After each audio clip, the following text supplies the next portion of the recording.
I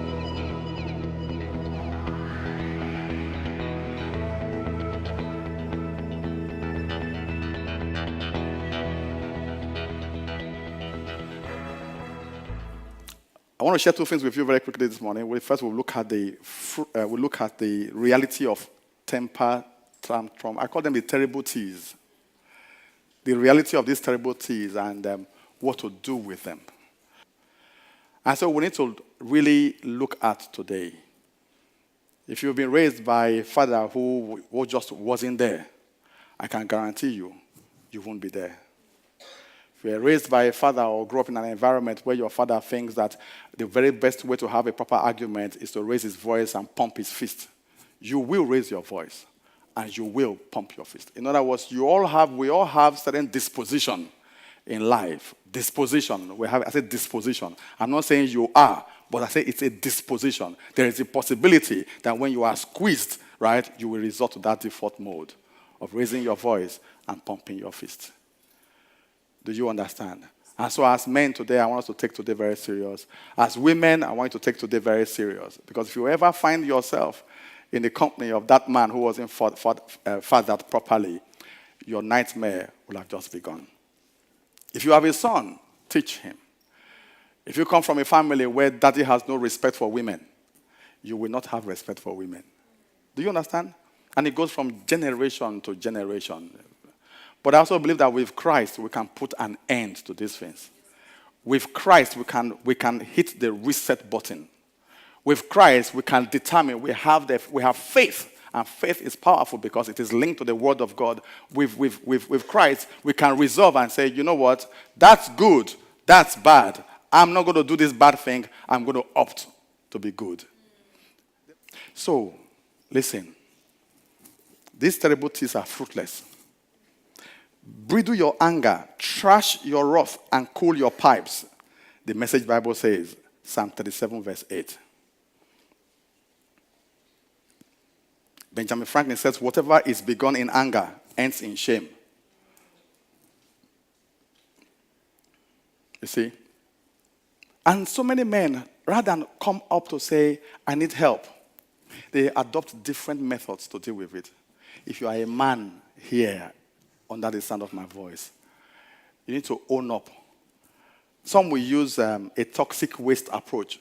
Just bury things in their heart. It's only when they erupt that you know something is wrong.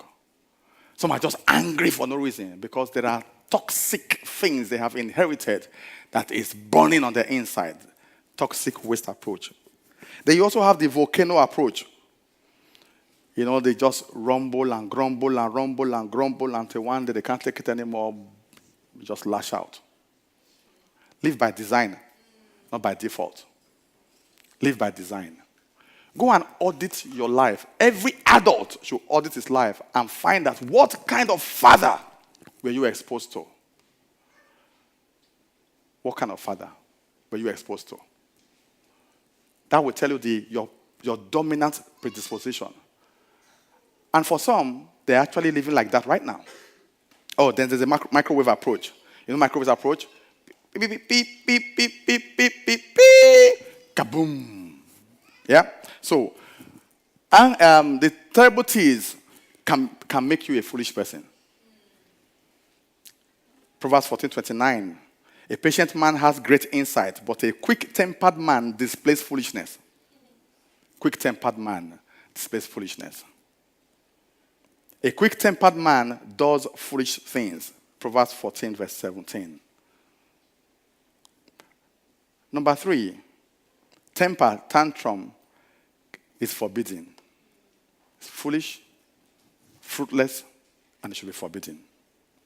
You watch your dad or your mom, or you watch your dad or someone close to you who is a father figure do a particular course of action for so long, right? It becomes a spirit that possesses you. That's what happens. And then there's something in your mind that justifies that that's the right action. So it's only a matter of time. You will behave like that. So the way you speak is a reflection of where you are coming from.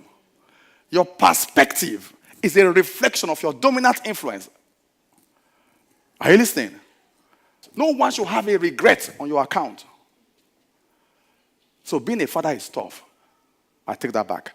Being a man is extremely tough. A huge responsibility. So what do you do to remedy this? Number one, control your anger. Control it. Control it. Control it. Control it. Number two, have a conversation about it. So when you control it, so admit it.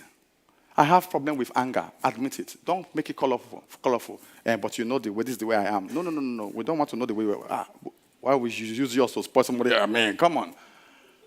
Yeah? Confess it. Admit it. Ladies, make it comfortable for you. Try and have a conversation. Honey, you have a problem with anger. So the problem of not standing up is that you will raise a son or a daughter in that environment.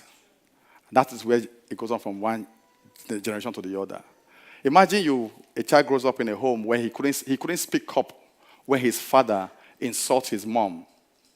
He couldn't rise to defend her when the dad called the mom an idiot, called her stupid, called her dumb, called her good for nothing, tell her she can't cook, and she's useless.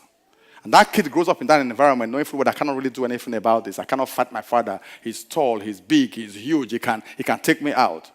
Then he goes on to win he adopts the big chill, keeps quiet for a long time, goes to school with all this anger inside him. And then one day, somebody takes his toy. And then from nowhere, he just lashes out. It was just a toy. But then he grabs this guy, puts him on the floor, punch him 1, 2, 3, 4, 5. All he couldn't do for his mom, he expresses on this kid. So you must address it.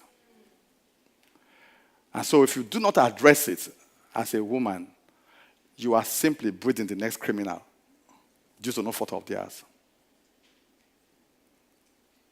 Do you understand? That kid in that house is the gateway to the next generation.